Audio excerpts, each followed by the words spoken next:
we shall discuss about the vibrational spectroscopy or infrared spectroscopy. Now, infrared spectroscopy deals with a transition between the vibrational levels of a molecule when it absorbs characteristic frequency in the infrared range. And we had also seen in the introduction part that during infrared spectroscopy or vibrational spectroscopy, there must be a change in the dipole moment of the molecule. Now we'll see in detail a bit of what is infrared spectroscopy. Now we need electromagnetic radiation in the IR range, and the assumption or the consideration while studying the infrared spectroscopy is that the bonds in a molecule are flexible. They are not static.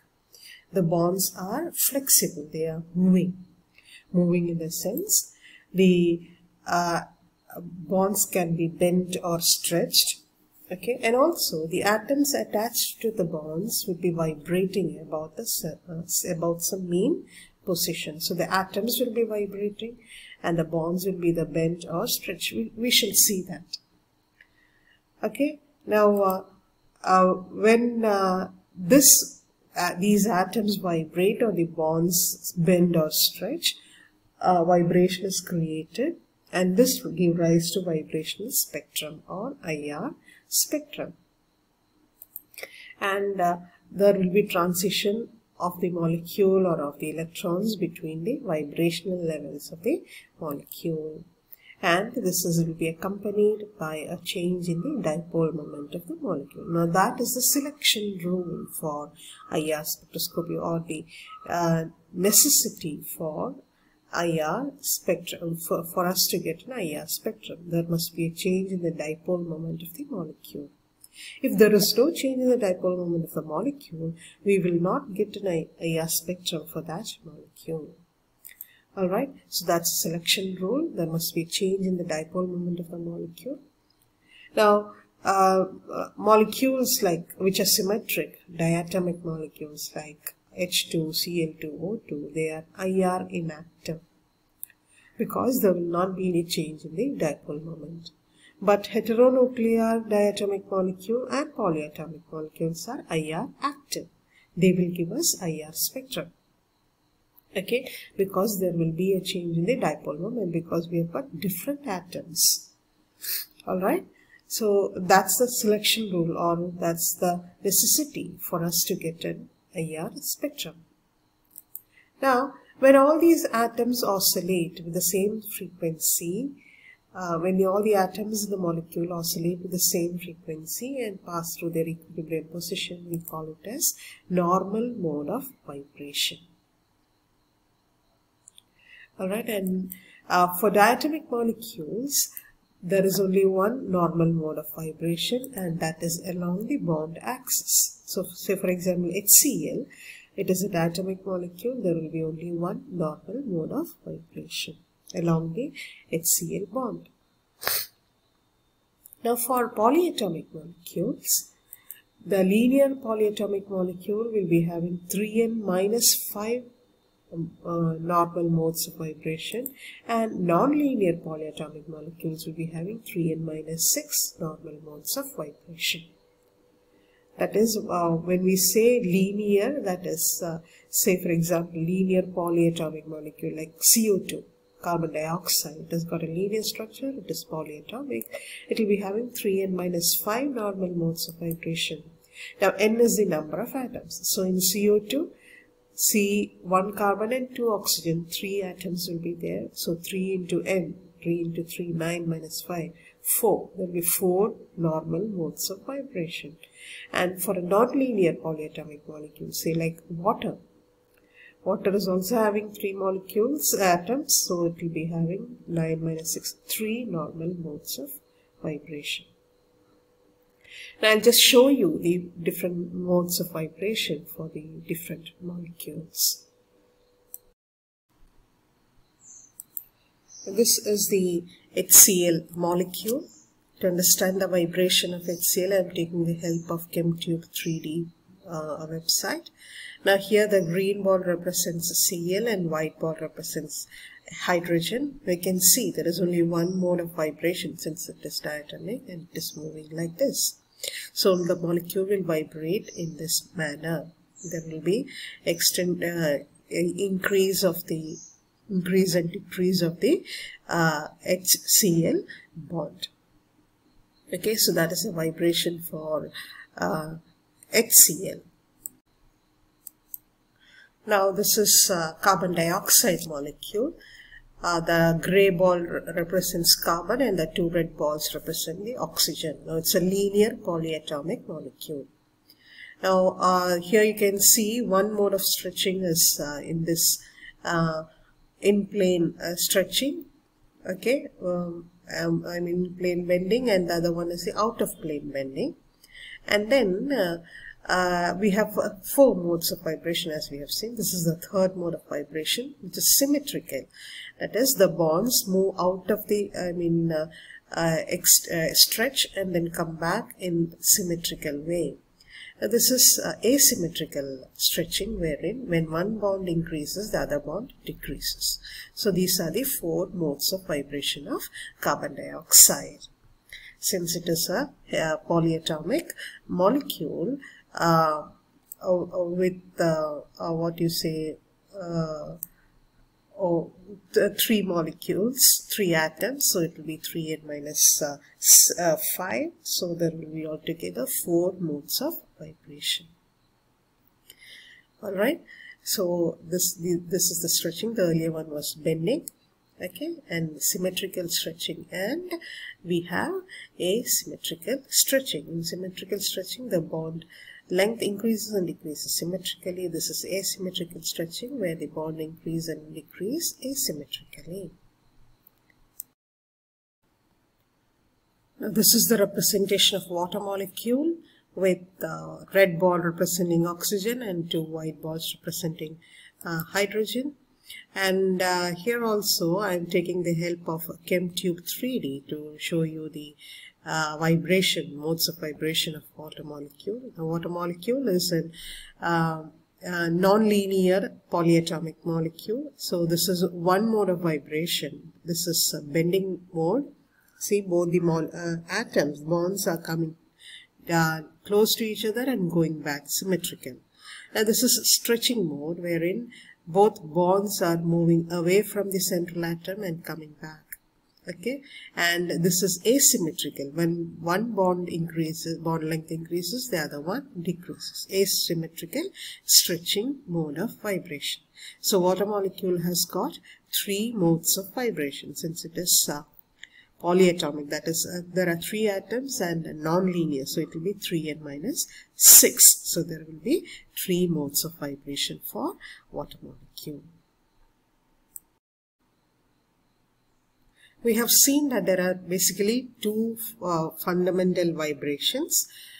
In case of HCl, H2 and CO2, in all molecules, they are stretching vibration and then bending vibration. Stretching vibrations are of 2 types: symmetrical stretching, wherein the bonds move in the stretch in the same direction simultaneously, and we have asymmetric stretching, wherein the bonds stretch in the opposite direction at the same time. Now here you can see when one bond moves downwards, the other one moves upwards. We have seen this in water molecule.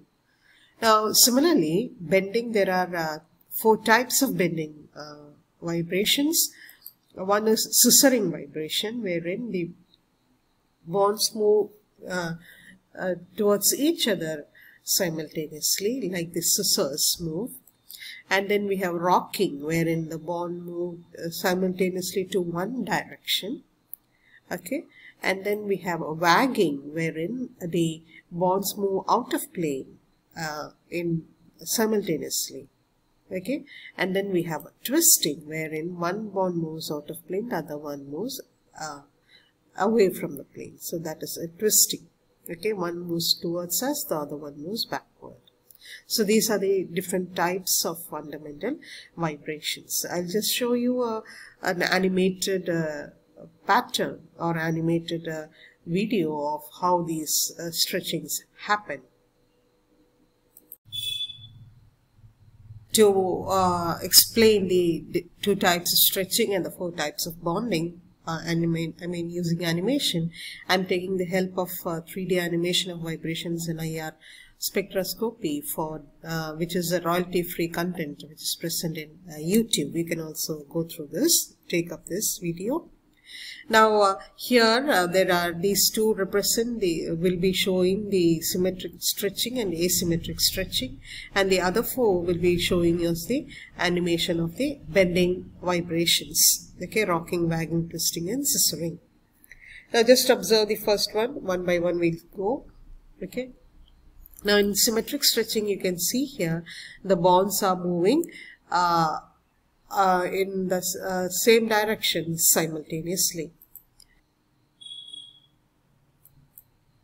Now in asymmetric stretching, so you can see one bond moving away from the central atom, the other one moving towards the central atom. So that is asymmetric stretching. Now in rocking, you can see the bonds are moving in the same direction. They are rocking. See, they are rocking like this. And then you can see in wagging, they are moving away from the plane and towards the plane, towards us and backward in a wagging fashion simultaneously. This is also symmetric. And twisting, you can see one moves towards us, the other one moves backwards. And in scissoring, you can see here the bonds are moving in opposite direction simultaneously, like the scissors move. So these are the different types of stretching and bending. So we have seen the different modes of vibrations in a molecule. Now when a particular functional group is present in a molecule, the atoms of that particular functional group vibrates in a different mode, different from the rest of the molecule. Now that is called group frequency. That is, the bonds in a chemical group, a functional group, will vibrate with frequencies which are almost independent of the remaining portion of the molecule. So if you have the same group in 2 different molecules, the groups will show the same frequency, vibration at the particular frequency. Say for example, if you have keto group in 2 molecules, the stretching frequency or the vibrating frequency of keto group in both the molecules will be almost the same. Okay, so this will help us to identify the presence of a particular group in a molecule. Now this, so for a particular group, we'll be having a particular IR absorption frequency, and we can study the structure of the molecule using this.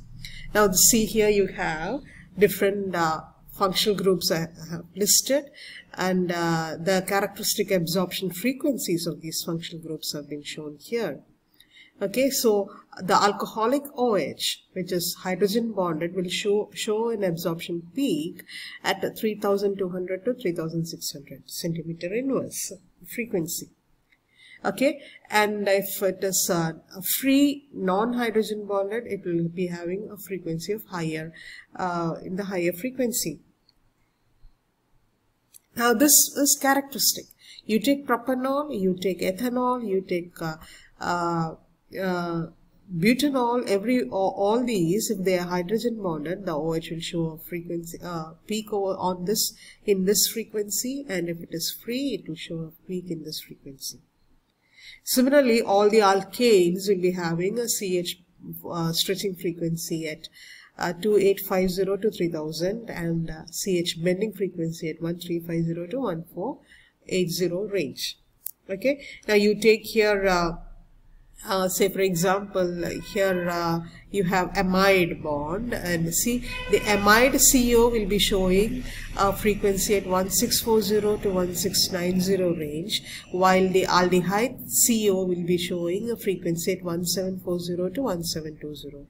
So both the groups, it is the carbonyl group, but one is for aldehyde, one is for amide, and for anhydride you see here you have a different frequency. For an acid, carboxylic acid, C double bond O, it will be different. Okay, so it varies from group to group. So if you have this library, this table with you, and if you can and you get the IR peaks or IR spectrum, you can associate each peak in the spectrum to a particular function group. So here you have either nitrile and nitro. So this is called a group frequency. Okay, so from this we can identify the molecule, the structure of the molecule, the functional group present in the molecule. Now one more region is present in the IR spectrum, and that is the fingerprint region, which is present in this range, 700 to 1400 centimeter inverse range. Okay, now that is specific for a particular compound. So every compound will be having its own fingerprint region in the spectrum. Now when I show you the spectrum, I'll show you the fingerprint region. Now it must be uniquely, okay, the pattern of vibration in this region is uniquely characteristic of each molecule. That is, each molecule will have its own fingerprint region, and that is in this range of frequency 700 to 1400 centimeter inverse. Now that's because the frequency of stretching vibrations such as CC, CN, CU, etc. fall in this particular region. Alright, now keeping this in mind, that is the group frequency and the fingerprint region, the major two applications of IR spectrum or IR spectroscopy is the structure elucidation and the detection of presence of hydrogen bonding. We do have we do get other informations, but these are the two basic informations which we get. Structure elucidation particularly means what is the functional group present and how is it present, etc. Okay, and detection of hydrogen bond is particularly helpful for us to identify the nature of the OH present, and also if it is present adjacent to each other or away from each other and all those things. Okay, now we'll take one example. See, this is the spectrum of ethanol, IR spectrum of ethanol, and this is the IR spectrum of ethanoic acid. Okay, ethanol and ethanoic acid. Now, ethanol shows a peak here, see here, between 4000 and 3000, and here also in ethanoic acid also we have in this range a OH bond, a peak. Now this peak is for OH of ethanol, OH group of ethanol, and this is same for OH group of carboxylic acid. You see the difference here. The peak is coming towards 3500. You can say that it is almost near 3500 to 3200. So hydrogen bonded OH peak. Now this is different. The ethanoic OH, the carboxylic acid OH is coming nearer to 3000, that is 3400 to 2400, and it is a very broad peak, very broad trough that when compared to the ethanol. Okay, so this way we can identify the two different groups. So the same OH will be having different peaks for carboxylic OH and alcoholic OH. Okay, now there is a carbonyl bond peak over here between 2000 and 1500, or almost near to 1725 and 1700 area. Okay, all right. Now this area, see on the right side you have a region. Now that's the fingerprint region. See here, between 1400 and 700. Okay, the fingerprint region. So in this ethanoic acid also we have the fingerprint region. Okay, so these are the looking at these two spectrum. By studying these two spectrum, we can identify the different molecules, okay, and elucidate the structure of the different molecules. See, the OH bond in alcohol absorbs at a higher wavelength, okay, but for the OH bond in acetic acid or ethanoic acid, it is at a lower wavelength, okay, lower frequency. Okay, so this is how we can identify the molecule, and also by looking at the fingerprint region. See, the fingerprint region for this is different. Even though towards the left side it looks similar, but at the fingerprint region the pattern of the spectrum is different. Okay, so this is about spectroscopy. What you need to understand or know is the different what we call the peaks. These stretching frequencies must be thorough for you. Okay, you must remember a few stretching frequencies. Alright, so hope it's clear to you. Make yourself thorough with the different frequencies, and if you have any clarifications, please feel free to ask. Thank you.